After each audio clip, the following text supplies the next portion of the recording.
Olá, então estamos aqui para mais um podcast, né? O tema do nosso podcast é Mulheres na Uro-Oncologia. Eu sou Gisele Marinho, oncologista clínica. Eu estou aqui com brilhantes representantes, né, femininas da Uro-Oncologia. Vou pedir para cada uma se apresentar, por favor. Bom, eu sou Bárbara Melão, sou urologista, uro-oncologista. Atualmente atuo em Manaus, então acho que a gente tem representantes de outros lugares do Brasil também. Bom dia, meu nome é Raquel, eu sou urologista, sou e trabalho no Rio de Janeiro. Eu sou Mariana, eu sou oncologista clínica trabalho com foco em tumores geniturinários, trabalho aqui no Rio de Janeiro também. Então, vou começar fazendo uma primeira pergunta para todas, fiquem à vontade para responder. Eu acho que assim, muitas de vocês foram pioneiras, né, assim, como mulheres na uro-oncologia, e a gente tem um caminho bem mais fácil hoje, né, a gente conquistou aí alguns benefícios, né. Mas como é que foi para vocês no início, né? Quando vocês começaram, né, como urologistas, quais foram os principais desafios, né? Se vocês tiveram preconceito, se alguma vez sentiram um preconceito, e se, em caso de preconceito, ele vem de quem mais, né? Do paciente, da família, dos próprios colegas? É um pouco entender isso de vocês. Vou começando a responder essa. Na verdade, tiveram outras mulheres urologistas na minha frente. No Rio de Janeiro, poucas, acho que uma ou duas. No Brasil, a gente tem muito mais no Sul, são as verdadeiras pioneiras. Mas a dificuldade não foi nem só na uro-oncologia, né? Já veio na urologia, decidir fazer uro, assumir fazer uro, bancar fazer uro. Então, assim, já foi um caminho que todo mundo falava, mas você é mulher fazendo uro? Né? Tem certeza? Sempre vinha essa, você tem certeza? E aí, conforme a gente vai querendo mais algumas coisas que têm a ver com com nossa paixão, não é só o foco, né? Uma paixão. A uro-oncologia, ela é uma paixão. E aí eu queria fazer laparoscopia, todo mundo falando, laparoscopia, tá doida? Quer fazer robótica, tá doida? Quer fazer uro-oncologia, já não fez tanta coisa. Então, era sempre uma certa resistência, realmente. Mas chegava uma hora que eu tinha que seguir o coração, tinha que seguir o que a gente ama fazer. Porque se a gente não... Eu sempre fui meio de família, de criação e de pensamento mesmo, sempre fui muito isso, a gente tem que fazer o que a gente gosta, porque senão a gente vai ser infeliz o resto da vida. E eu fui indo. E tiveram alguns preconceitos, sim, eles ainda existem, atualmente talvez eles sejam um pouco diferentes. Eu acho que a maior parte das pessoas ao redor não percebem que alguma coisa está acontecendo em termos de preconceito, que está tendo uma atitude preconceituosa. E, por incrível que pareça, a maior parte que eu vi do preconceito comigo foi realmente dos próprios colegas, não foi do paciente. Eu pensei que as esposas ficariam muito incomodadas, não são tantas que ficam, pelo contrário, recebo abraços de esposas, de pacientes jovens e tal, agradecimento. Mas eu queria até contar isso, eu separei para escrever, para falar isso. Obviamente não vou contar onde foi, mas eu lembro que uma vez eu estava operando, estava fazendo uma prostatectomia robótica, laparoscópica, e como eu sou muito alta, eu preciso de um tablado, né? Tava lá operando, assim, no tablado, alto, assim, meio só os meus auxiliares eram homens, e eu estava escutando dois colegas urologistas conversando, e ele fez uma piada sobre... eu vou falar qual é a piada, não vou falar, mas a piada foi: aonde entra mulher e sai judeu, significa que o dinheiro está saindo, gente. E eu estava só operando. Naquele momento eu só parei, eu olhei para trás, não falei nada, só olhei. Ele, desculpa, eu continuei. Então, assim, é uma piada, mas é totalmente... Não cabe naquele cenário, não cabe no nosso dia a dia mais. É uma piada completamente agressiva de várias formas, né? Então, assim, é uma coisa que às vezes está tão sutil no nosso dia a dia que as pessoas não percebem. E eu acho que isso ainda está melhor, mas ainda continua. Só para quem está assistindo ver um pouquinho do panorama, e depois eu queria ouvir de vocês, oncologistas também, a urologia é a especialidade médica com menor porcentagem de mulheres. Então, hoje, quando eu comecei, nós éramos menos de 1%. Hoje, nós já somos 2,5%. Então, no meio de 7 mil urologistas, nós somos atualmente 300, e dessas 300, 350, um terço não são formadas, ainda estão na residência. Então, não são urologistas formadas. E para pegar um pouquinho desse gancho, como que preconceito é uma coisa que colocam na cabeça da gente. Toda vez que me perguntam, hoje a gente tem muita informação, mais acesso, mas eu escolhi fazer urologia, ontem eu comentei isso com alguém que me perguntou, na faculdade, quando eu passei pela urologia, nossa, é isso que eu quero fazer. E eu nunca parei para pensar, é uma especialidade com pouca ou muita mulher, eu conheço ou não conheço alguma, eu não conhecia nenhuma, mas eu só fui me dar conta disso quando me perguntaram. Porque é uma coisa que colocaram na minha cabeça, porque eu nunca parei para pensar isso. Eu escolhi a especialidade pelo que a especialidade era. Eu adoro a especialidade que eu escolhi, realmente eu acho. Eu tenho um grande viés, mas é uma especialidade maravilhosa. E realmente eu nunca parei para pensar isso quando eu tinha escolhido. Quem colocou isso na minha cabeça foi quando eu comecei a falar. Falei assim, não, eu vou fazer uro, na cirurgia geral. Mas uro, mulher, eu falei assim, eu nunca parei para questionar isso, né? E assim, sim, não é para a gente questionar isso mais. Realmente, acho que a gente já passou dessa fase. Hoje, na Alemanha, 70% das residentes de urologia são mulheres. E onde que você tinha falado? Na Inglaterra, 80%. No Brasil, esse número tem crescido. E eu acho que, queira ou não, você ter alguém eu não tive, eu não conhecia nenhuma urologista quando eu decidi fazer uro. Eu também não. Nenhuma. E eu não pensei nisso, eu não pensei em conhecer e perguntar como é que era. Hoje eu vejo as pessoas vindo perguntar, às vezes te abordam, mas como é que é? Eu falei assim, nossa, eu não tive. É ótimo ter isso, talvez para algumas, mas para mim, naquela época, nem fez diferença, porque eu estava tão decidida ao que eu ia ser, que não importava se eu ia ser a primeira, a décima, a milésima, era o que eu queria, e eu recomendo que todas pensem assim, se é o que quer, porque a gente trabalha todo santo dia na nossa vida, então tem que fazer realmente o que gosta. E na oncologia, porque assim, na onco tem muita mulher, mas especificamente na uro-oncologia, não são tantas assim, a gente vê. Na oncologia, nós somos metade, né? Talvez até um pouquinho mais da metade. Mas, realmente, na uro-oncologia, nós somos poucas. Ainda aqui no Rio, até que a gente é bastante. Sim, né? Aqui no Rio a gente tem uma amostra diferente do restante do país. Mas, realmente, é bem menos comum. Eu me apaixonei pela uro-oncologia na residência de oncologia. No R3, eu rodei com o Fábio Afonso, que fazia... um ambulatório só de próstata, basicamente, próstata e testículo. E eu achei sensacional. Eu tenho uma afinidade muito grande com meu pai. E então, assim, eu sempre convivi muito mais, né, nesse ambiente um pouco mais masculino e tal. E aí, assim, me adaptei muito, assim, achei muito interessante tratar de homens, pacientes homens. E aí depois, quando eu saí da residência, quando eu comecei a atender, e aí me chamaram, me perguntaram, você quer focar em uro-oncologia, porque tem pouca gente e tal, enfim, acho que é uma especialidade interessante. Eu falei, quero. Aí eu comecei a fazer trabalhos, levantar dados de pacientes, fazer apresentação em congresso, apresentação para a indústria. Aí comecei, depois eu entrei para a diretoria da SBOC Rio, e aí isso me aproximou da SBU Rio, a gente fazia eventos em conjuntos. Assim, no início só tinha eu de mulher. Eu lembro que um dos primeiros eventos que eu participei da SBU, falamos de preconceito, né? Foi um evento que não fui eu que tinha sido convidada, tinha sido um oncologista de Minas, e ele teve um problema com o filho dele e não pôde vir. Aí me ligaram no dia você pode participar da mesa como debatedora? Porque o fulano não pôde vir e tal. Falei, posso. Era o Congresso Brasileiro de Uro, que estava acontecendo aqui no Rio, e isso já tem uns 10 anos, ou mais até. Eu vi nesse congresso em 2014, eu acho. Exatamente, 2014. E aí me botaram lá na mesa como debatedora. O urologista que estava mediando a mesa, ele perguntou a opinião de todo mundo que estava na mesa, menos a minha. Nossa.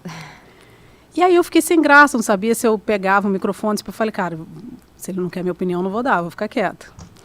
E aí eu saí, foi assim, fiquei igual um 2 de paus na mesa olhando, ninguém me perguntou nada, eu levantei e saí.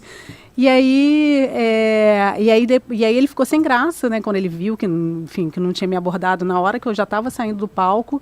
Tinha mais de centenas de pessoas na plateia, era o Congresso Brasileiro de Urologia. Aí ele falou, desculpa, eu esqueci seu nome, por isso que eu não te perguntei nada e tal. E aí, cara, fiquei revoltada. Mas assim, depois disso, eu nunca mais fico sem falar. Se ninguém, se quem pergunta, eu pego o microfone e falo. Eu vou falar. E dou a minha opinião, entendeu? Sim. Mas assim, no início foi um pouco difícil. Mas depois a gente foi... E foi aumentando mais difícil, realmente, assim, em relação aos colegas ou em relação aos pacientes?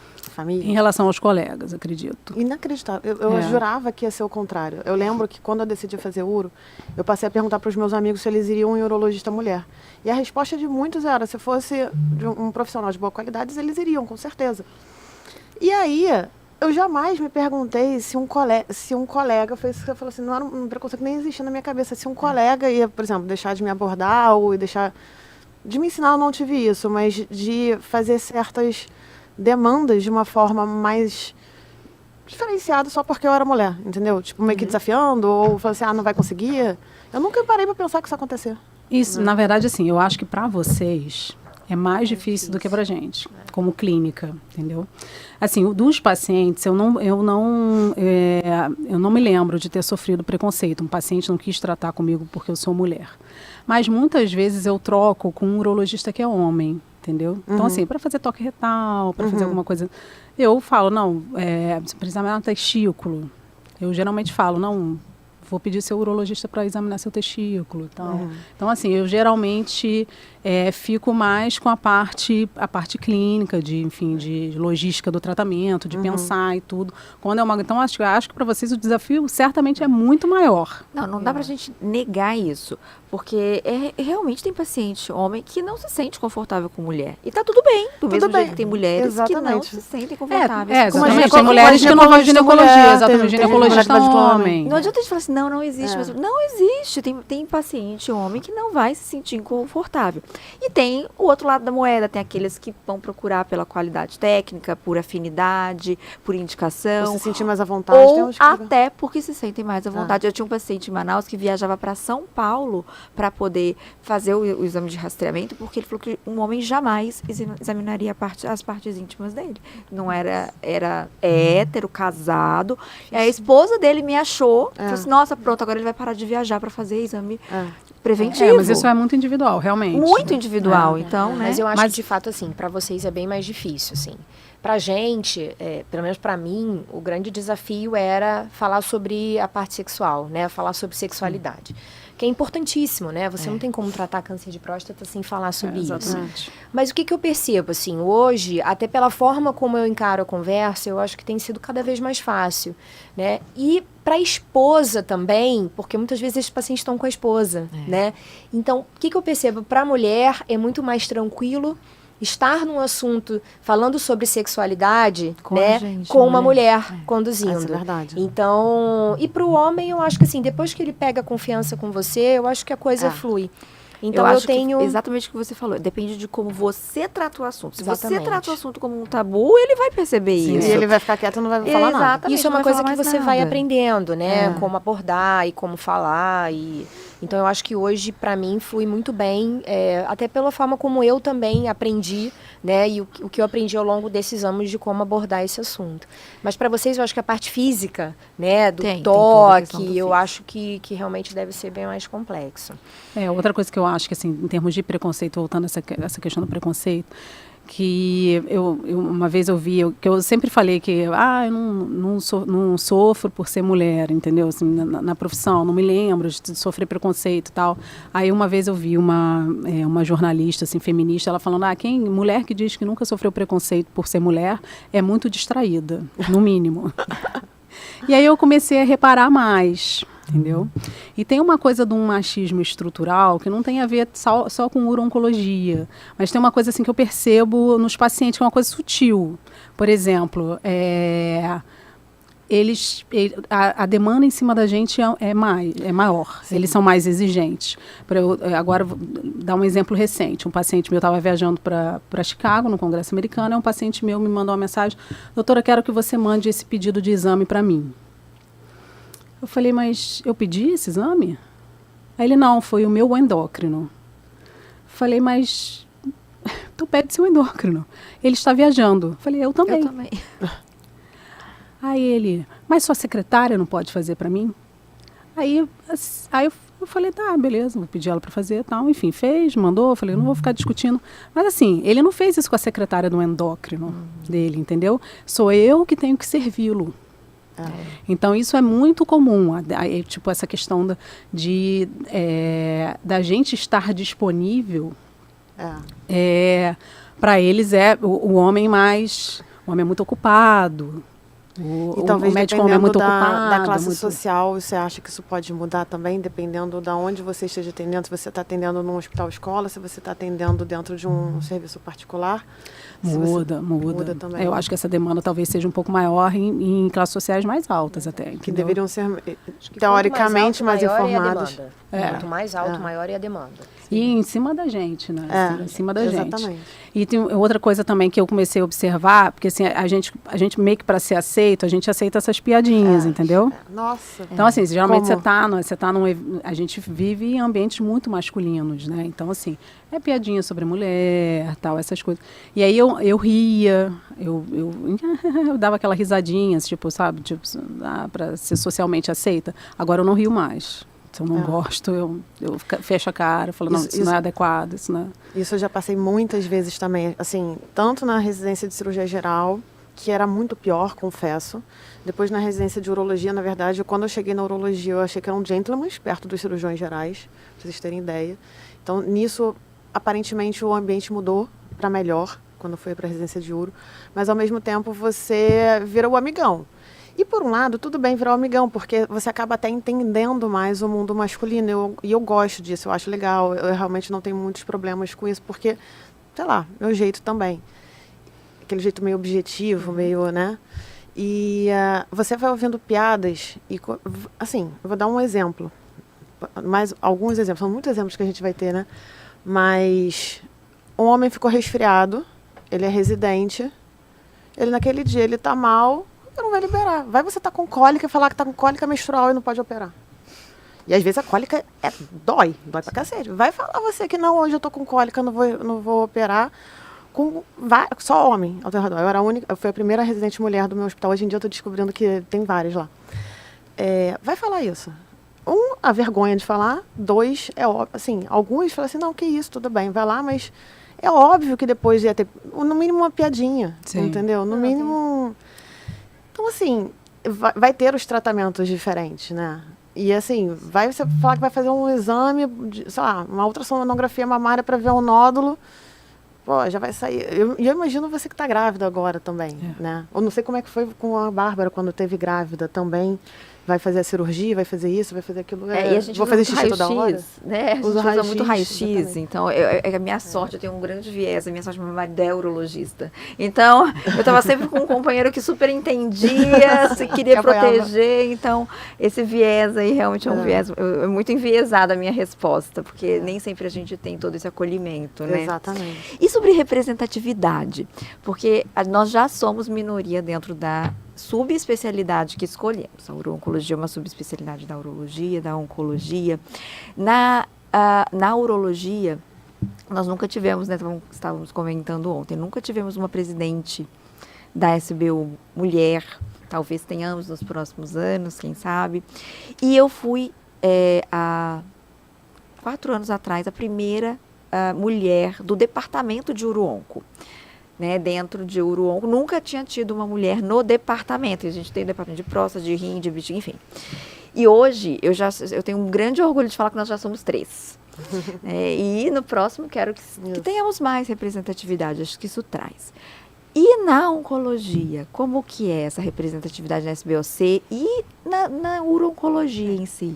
Na SBOC, a gente tem uma facilidade maior, né, da inclusão da mulher. As últimas 2, a presidente atual é mulher. É mulher, né? É mulher. E a anterior também. A anterior também. E a anterior também. Eu acho que as últimas 3 gestões foram de mulheres, brilhantes mulheres. E então, pra gente é um pouco mais fácil nesse sentido, né? Da uro-oncologia, eu não me lembro se a gente teve alguma presidente, mas a gente já teve algumas representantes regionais, a própria Mari. Então, acho que para a gente é mais fácil essa questão da representatividade na sociedade. Na sociedade, sim, a gente está bem representada, até porque a gente é metade ou um pouco mais da metade. Né? Mesmo então, na assim, uro-oncologia, vocês na são uro-oncologia, não. Tá. Na uro-oncologia, E o que eu observo, na verdade, por exemplo, em congresso, a nossa presença é bem menor, como palestrante, entendeu? Teve, na verdade, o maior congresso brasileiro de uro-oncologia, né? Ano passado, me disseram isso, na verdade, não foi, eu não vi isso, mas me disseram que teve até uma crítica no Twitter. Aham. Dos palestrantes internacionais criticando a escassez de mulheres palestrantes. Sim. E aí, assim, enfim, acho que esse ano eu até percebi que chamaram um pouco mais, mas ainda mesmo, mas ainda é muito pouco. A gente é muito subrepresentada como líder de opinião, entendeu? Então, assim, realmente os homens ainda dominam isso, entendeu? Então, realmente a nossa representatividade é bem menor, apesar de, assim, a gente ter uma experiência e de ser speaker há muitos anos, tal, enfim, não tem nenhuma diferença deles. Mas existe realmente ainda, são poucas mulheres nesse ramo, pelo menos como líder de opinião, palestrante em congresso e até como coordenadoras de serviços, como líderes em uro-oncologia, sim. Lembrando que só, né, uma boa notícia, hoje, atualmente o LACOG GU ele é presidido por uma mulher, né, pela Karine, que é de Fortaleza. Então o LACOG é um grupo, para quem não sabe, é um grupo colaborativo da América Latina, né, de estudos em tumores geniturinários. Tem o LACOG geral e tem o LACOG GU, que hoje é presidido por uma mulher, não sei se foi a primeira. Foi a primeira. Na verdade, assim... E a Karine foi a única por muito tempo, né? Mulher, assim, nas fotos do grupo. Nas fotos do grupo, ela era sempre a única mulher. E ela é a primeira a presidir e já vai ser substituída por um homem também. E sobre isso que vocês estão falando, essa representante como líder de opinião, eu acho que a gente pode ver isso na nossa própria plenária. E foi uma coisa que, assim, eu fui não sei qual foi um jantar que eu fui também da indústria, alguma coisa assim, que eu vi que a Lisa Morikawa, que é radio-oncologista, estava super feliz que tinham muitas mulheres lá. Aí eu olhei para o palco, realmente só tinham mulheres, não tinha nenhuma urologista. Só tinham radioterapeutas, oncologistas, era toda só parte clínica, não tinha nenhuma urologista. Aí eu fiquei assim, mas está faltando ainda. Ainda está faltando uma parte. Então, nos congressos de urologia, eu também percebo muito isso. Tem muito menos... Tudo bem, nós somos...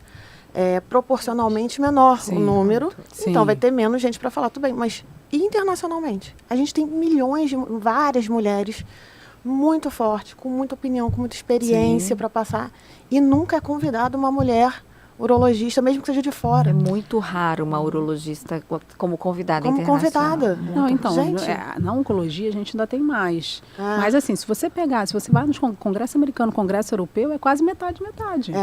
Mas na Sociedade Europeia de Urologia, pelo menos, eles hoje em dia, eu tive o prazer de conhecer essa mulher, depois não continuei falando com ela, mas eles já têm um departamento que é de equidade. Então, eles tentam fazer o máximo possível da equidade. Inicialmente seria de gênero, mas o objetivo dele era para várias outras coisas, religião, raça, um monte de coisa, né? E aí o primeiro era o de gênero, então eles devem estar já tentando equilibrar isso. Com certeza. Mas nos nossos congressos eu vejo muito poucas mulheres. Estados Unidos, Europa, na verdade hoje, se você não tem a preocupação com a inclusão, né, com a equidade, o teu evento está fadado a não ter sucesso. Na verdade, isso já é uma exigência que aconteça, né? Então, aqui no Brasil, as sociedades já têm os seus grupos de equidade, então a SBOC tem um grupo, eu acredito que a SBU deva ter também, não sei como eu acho que não. Não, a gente no máximo tem assim, a gente existe, ó. E algumas que tentam fazer com que a gente exista ainda mais, né? Dentro da própria sociedade, mas... A gente porque acaba que vocês, percentualmente, são bem pequenos. A gente não chega a 3%, então... Somos 3%. Mas, por exemplo, eu tomei isso como uma missão. Eu fui a primeira no departamento, eu me via sempre como única. E quando trocou a gestão, eu fiz questão de trazer mais gente. Então, me convidaram para o departamento de rim. Não, mas eu tenho alguém para indicar. Mas eu tenho... E assim, eu não indico porque é mulher. Eu falo isso com todas as letras. Eu Pela indiquei capacidade pessoas técnica. super capacitadas, Sim. super Porque elas- especializadas, que realmente conseguem Porque elas são entregar, capazes daquilo ali. capazes, que fazem, que eu realmente sei que a formação não deixa nada a todos os outros que estão no departamento. Então, eu não coloquei por ser mulher, mas eu peguei. Talvez nós sejamos mais, até porque somos muito poucas, um pouco mais invisíveis aos olhos deles, né? Porque somos Porque muito se poucas. você pegar em termos educacionais, a gente é muito, assim, até por a gente ser muito cobrada, os olhos estarem sempre em volta da gente, o que vai fazer, o que não vai fazer, as mulheres, pelo menos as médicas que eu conheço, assim, são muito capacitadas, muito capacitadas. Sim, muito. E realmente aí falar, não, mas eu vou botar lá só porque é mulher, porque tem uma cláusula de equidade, não, porque é uma mulher com a mesma capacidade de uma outra Exatamente. pessoa, um outro homem de estar lá, né? Enfim, não é por isso. Exatamente. Então, deixa eu aproveitar e fazer uma pergunta. Na verdade, assim, é o que você colocou. Nenhuma mulher quer privilégio, né? Não. E nem quer que a coisa seja mais fácil por ser mulher. O que a gente quer é o mesmo direito, né? A mesma oportunidade, o mesmo direito para que a gente possa fazer o nosso trabalho como todo mundo. Então, a gente viu que a gente evoluiu bastante, né? Então, aqui no Rio, as residentes, as atuais, as residências dos hospitais federais, enfim, hoje todas elas têm mulheres, Sim. né? Então, acho que tem até um hospital que tem 2 R1s, mais, né? tem. 3 R1s de No urologia. HCA acho que tem mais mulher do que homem como residente, acho que é lá. Então a gente evoluiu bastante, eu acho, sabe? Eu acho que a gente vem conseguindo o respeito, né? E a equidade, que é o que a gente quer. Mas o que vocês enxergam como coisas a serem feitas a partir de agora, né? Então, o que a gente pode fazer para que isso continue melhorando e que para as próximas mulheres que estão chegando, né, que elas encontrem um caminho mais fácil? O que vocês pensam e que a gente precisa fazer daqui para frente? Eu acho que precisa melhorar essa questão da representatividade, né? Pelo menos em cargos de gestão, em cargos de, enfim, como palestrantes, tudo, que eu acho que isso também estimula outras pessoas que estão te olhando ali a As quererem. lideranças são espelho, então isso Exatamente. realmente faz diferença. Faz diferença. Não, quantas vezes a gente ou passou por essa situação, ou viu alguma outra mulher do lado, como eu já vi, assim, ver uma palestrante, mulher assim, nossa, cara, o que é, quando nós, as Orquídeas, vemos a Bárbara como palestrante lá na frente, é um orgulho que todas nós temos, muito grande, porque assim, finalmente tem uma de nós lá falando sobre isso, é mais ou menos essa sensação. Eu acho que tem muita coisa, assim, eu vou responder isso, mas eu acho que pegando nesse gancho também que ela falou, acaba, e não é só na urologia, acho que não é só na oncologia, na verdade, que tem estudos sobre isso, a mulher, ela acaba profissionalmente se especializando, indo muito mais a fundo para ocupar o mesmo cargo que um homem, por conta justamente do quanto que ela tem que provar que ela é boa, que ela tem que fazer, que ela é capaz, isso tudo. Então, ela acaba fazendo milhões, digamos assim, não vou dizer só especialização, mas vários passos para poder ter aquela mesma... A gente tem que fazer mais para ser reconhecida da igual. Exatamente. É isso mais aí. ou menos isso. Exatamente. Eu concordo. E aí, nesse caso, talvez também saber balancear isso. Você está chamando um médico com mestrado, homem, chama uma mulher com mestrado. Você está chamando um com pós-graduação? Chama um com pós-graduação. Tem a mesma balança para os dois lados, entendeu? Eu não sei se essa balança ela está realmente equilibrada. Eu acho que uma das coisas que nós poderíamos tentar enxergar essas pequenas piadinhas, essas pequenas... Às vezes até nós mulheres, a gente vem de uma sociedade que é machista para todo mundo. É machista para o homossexual, é machista para a mulher, é machista para o homem. O homem sofre consequências desse machismo também. Então, assim, a gente tentar enxergar onde isso às vezes está tão dentro do nosso dia a dia que a gente podia tirar um pouquinho e aí permitir que a gente relaxe, respire e faça, sabe, a nossa parte em paz. Isso aí acho que é uma coisa que vai vir do básico, vai vir dentro da residência, vai vir na hora que alguém pergunte, será que eu faço urologia? Será que eu faço uronco? Por que não, gente?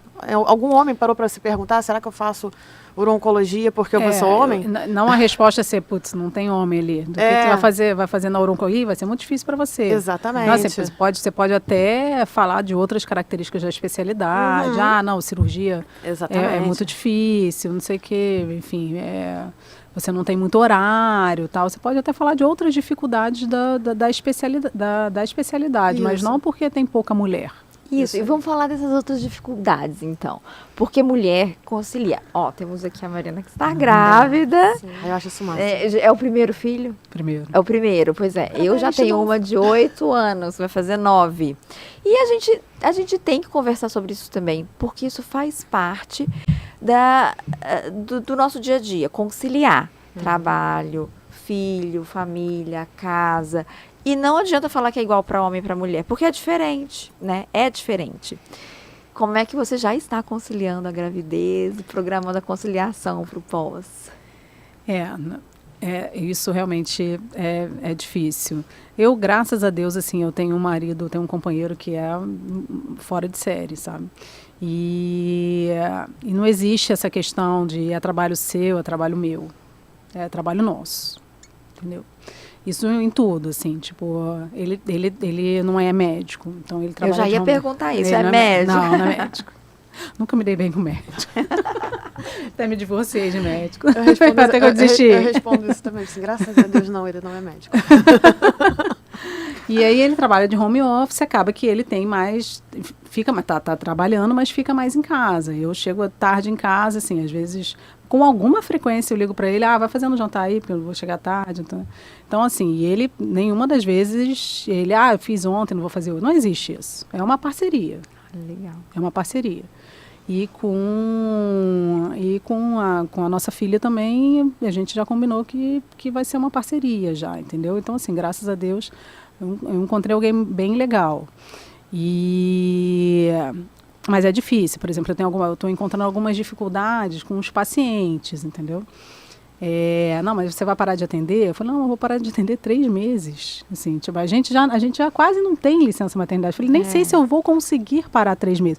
Eu já me comprometi com aula em congresso em outubro. Nem sei se eu vou conseguir. Sim, possivelmente eu vou ter que voltar antes até. E eu tenho uma assistente que trabalha comigo, que é da minha inteira confiança, que foi minha residente, que tem uma relação muito boa com os pacientes, e é ela que vai ficar com eles, assim, eles não vão estar desamparados, mas eles querem você, né? Eles querem você. Então, realmente, essa semana um paciente me ligou e falou, mas você vai... Mas e o meu PSA? Eu falei, cara, então você faz um PSA no início de julho, a gente checa. Pronto. E 3 meses depois, 3 meses depois eu já voltei, a gente novo. checa de novo. Mas, assim, realmente é uma cobrança grande, assim, entendeu? E você gerenciar isso. Até a Lisa, eu sou muito amiga da Lisa, né? A Lisa mandou porque recentemente ela me ligou na frente do paciente dizendo que ia me encaminhar.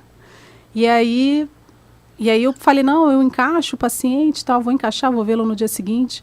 E o paciente não apareceu. Aí eu liguei para ela e falei, Lisa, aconteceu alguma coisa com o paciente? Ela, não, ele acabou tendo que ir para outro médico. Falei, ai meu Deus, será que o paciente descobriu que eu estava grávida, não quis? Ou então o urologista dele falou, não vai encaminhar para a Mariana que ela está grávida, está saindo de licença. Aí eu cheguei toda preocupada, falei para ela, enfim, cheguei toda preocupada para ela, falei, Lisa, cara, o que aconteceu? Aí ela, não, amiga, não foi nada disso, foi um familiar dele que indicou outro médico, ele preferiu ir em outro médico. Eu falei, tava achando que o urologista dele não deixou ir em mim, porque eu estava grávida. Aí ela me mandou um negócio no Instagram, ela tipo, aquelas frases motivacionais, ela falou, gravidez não é pausa na carreira, é mestrado em gestão. Muito bom. Nossa, isso é Muito ótimo. bom. De fato. Porque, eu já sou mãe aqui. Eu tenho um grande companheiro que é médico. Meu marido é urologista. E exatamente isso. Se a gente não tem um suporte em casa, eu não tenho nenhuma família onde eu moro, que é outro suporte que para mim falta muito. Então, eu hoje moro em Manaus, eu não tenho, minha família não é de lá, minha família do meu marido não é de lá. Então, a gente tem um ao outro e tem o suporte, né, das nossas funcionárias. Então, é uma coisa que você tem que administrar. E nós dois somos urologistas, né? Então, no início eu achava que ia dificultar, porque é os dois operando, os dois com uma agenda complicada, mas tem que ter essa parceria. Eu acho que a gente, né, tem que mudar essa visão para você ver como que é a dinâmica da sua casa hoje. E é assim, a gente se adequa à nossa profissão. Mulher hoje tem profissão, mulher não para a vida por um ano para ser mãe. E eu não parei, eu operava. E a gente usa muito raio-x e teve toda essa questão. E tem os dois lados dessa moeda, né? A gente não para, mas a gente também perde. Assim, eu não sou mãe ainda, não sei se eu vou ser ou não. O futuro vai dizer, mas a gente também, às vezes, abre mão de certas coisas, abre mão do primeiro passo, abre mão da hora que está chorando. Quantas mulheres, eu lembro muito de uma, não era urologista, nada disso, era uma representante que ela estava voltando com 3 meses de pós-parto para... É uma representante, assim, de algum coffee break que tava, ela tinha ido lá, gente, eu nunca vou esquecer aquela cena. Ela foi levar pão de queijo com mate pra gente. E ela ficou toda suja de leite, porque olha a vergonha que, teoricamente, isso é para uma mulher, que, na verdade, está voltando com 3 meses, né? O que ela está deixando, o quanto que precisava, realmente, dela estar ali, mas tem uma pressão sobre isso, assim, eu acho que vou dizer, em todos os setores da sociedade, e que a não gente é se exclusivamente acostuma, nosso. a gente acostuma com, tudo bem, eu vou ficar só com 3 meses e eu vou ceder isso. Mas também aquele teu tempo que você deveria ter, assim como o homem, não estou falando que é só a mulher que tem esse direito, não. O homem, ele deveria ter licença paternidade, em alguns lugares já é de 1 mês. Gente, é o filho dele também, é uma fase que não vai voltar, é um suporte que ele tem que dar para a companheira. Tem casais assim, homossexuais, eles não vão dar parceria um para o outro lá na hora que está chorando, que vai precisar mamar, é a mesma coisa. Não, e essa questão, eu acho que o preconceito começa nessa questão da licença maternidade. Por que a mulher tem, o homem tem 5 dias? Assim, na verdade, a gente já começa a viver a maternidade quando a gente engravida, mas o homem só quando ele vê a criança. E aí ele tem 5 dias para conhecer o filho dele. Então, assim, realmente, eu acho que isso tem que modificar, realmente, assim, para os homens também. Sim. Porque o pai é muito importante. É o homem sofrendo a consequência do próprio machismo. Exatamente. Não, mas eu não tenho nenhuma dúvida. A gente vai precisar encerrar. Eu sei que o papo tá bom, mas iria até amanhã, já estão sinalizando ali que o nosso tempo acabou. Então, eu queria que cada um desse uma mensagem final. Eu vou começar falando, eu acho que a sociedade está mudando, eu acho que as mulheres estão diferentes, os homens estão diferentes, né? Eu acho que a gente precisa realmente, como próximos passos, assim, a meu ver, eu acho que a gente precisa trabalhar a cabeça das meninas desde sempre, né? Para que a gente mesmo não seja vetora de preconceito, né? Contra nós mesmos, assim, muitas vezes nós temos preconceito contra mulheres, eu acho que isso é fato ainda, eu acho que está melhorando muito, eu vejo as mulheres hoje muito mais empáticas umas com as outras. Então, acho que a gente precisa trabalhar a cabeça das meninas para que a gente possa melhorar, né, a sociedade como um todo e dos meninos também. E eu vejo que hoje os pais estão começando a ter essa preocupação. E aí, Bárbara, dá suas últimas palavras aí para a gente finalizar. Eu acho que o Orquídeas, ele representa muito disso que você falou, né? É um grupo que realmente eu me sinto muito... Eu tenho uma sensação de pertencimento ao grupo, e não é que a gente segregou a gente num grupo, a gente, na verdade, criou o grupo para se apoiar, para se ajudar, para ajudar a enfrentar todas essas situações que a gente ou já enfrentou. Eu acho que eu dei muita sorte ao longo do meu caminho, porque eu fui a primeira residente do meu serviço, mas eu fui super bem recebida. Também. Então, eu não tenho muitas histórias ruins para contar, graças a Deus. Eu tenho histórias muito boas. E espero poder contá-las para estimular, para ser, de alguma forma, um caminho para as outras que estão vindo. Hoje a gente tem muito fácil essa informação, esse acesso. Então, se existe alguma dúvida, acesse, busque informação, busque o podcast, pergunta, a gente é bem acessível. E eu acho que é um pouco disso, né, aumentar a representatividade. Mulher, não estou falando que só a mulher tem que ajudar só a mulher, mas as mulheres têm que se ajudar mesmo. Sim. Então, eu acho que isso aqui é um pouquinho disso, né? Sim, a gente se unir para a gente conversar sobre. É uma pergunta difícil, não sei nem o que eu poderia falar, mas assim, acho que o que mais vem na minha cabeça é assim, eu falar assim, não perca a esperança. Não perca a esperança no que você gosta, no que teu coração fala. Isso, na verdade, eu falo também para os homens que vêm me perguntar alguma coisa. Será que eu faço isso? Será que eu faço o fellow tal? Será que eu faço... Assim, cara, o que teu coração está dizendo? Para um pouquinho. Então, assim, eu acho que estimular, não desestimular, só porque é de um gênero específico, porque tem uma situação específica, não desestimular é importante. E, por outro lado, dar esperança de que tem um caminho bom, de que dá para fazer, de mostrar exemplos bons, eu acho que isso é uma boa forma da gente... É a forma meio Raquel de ser, né? tentar ajudar nessas mensagens, sabe? Tipo, não perca a esperança, dá certo. No final dá certo.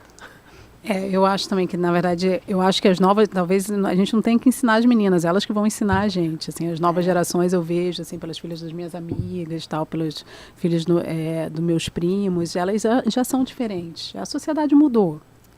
E assim, realmente essa questão aí é uma escadinha, né? São degraus que a gente vai subindo e vai aumentando a nossa representatividade e o que a gente tem, esse negócio, vou tirar só 3 meses de licença maternidade, mas a minha terapeuta fala muito isso para mim, você não tem um emprego, você tem um propósito e uma profissão.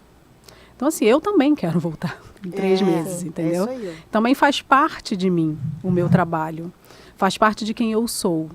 Então, realmente, eu vou voltar com prazer e, enfim, vou tentar, vou fazer meu mestrado em gestão lá para ver se eu consigo dividir e estar presente nos momentos importantes. É conseguir voltar também quando está, porque quer voltar, porque gosta, não porque está sendo obrigada a voltar. Exatamente, exatamente. Momento, né? E é isso, nós somos isso tudo, né? A gente é mãe, mas também é companheira e também é médica e é Eu vou só contar uma coisa que aconteceu comigo quando o primeiro dia que eu voltei ao hospital. É bem isso que você falou. Eu estava muito feliz de estar em casa com a minha filha, mas fiquei muito feliz de voltar. Eu acabei, a tarde foi uma tarde longa, e quando eu acabei, a secretária falou assim, doutora, a senhora deve estar morta. Eu falei assim, menina, se eu te falar que eu descansei, eu vou ficar morta agora que eu vou chegar em casa. Agora sim. E eu passei a tarde inteira, aquele ambulatório que você quer morrer, que você viajou um tempão e todo mundo chegou junto. Aí ela falou assim, nossa, que eu tô com pena de você. Eu falei, não, eu descansei aqui, agora que eu vou para casa e vou cansar. Bom, o papo tá muito bom. A gente vai precisar encerrar pelo tempo. Foi muito legal conversar com vocês. Obrigada. Acho que foi muito legal o podcast. Obrigada, gente. Obrigada. Obrigada.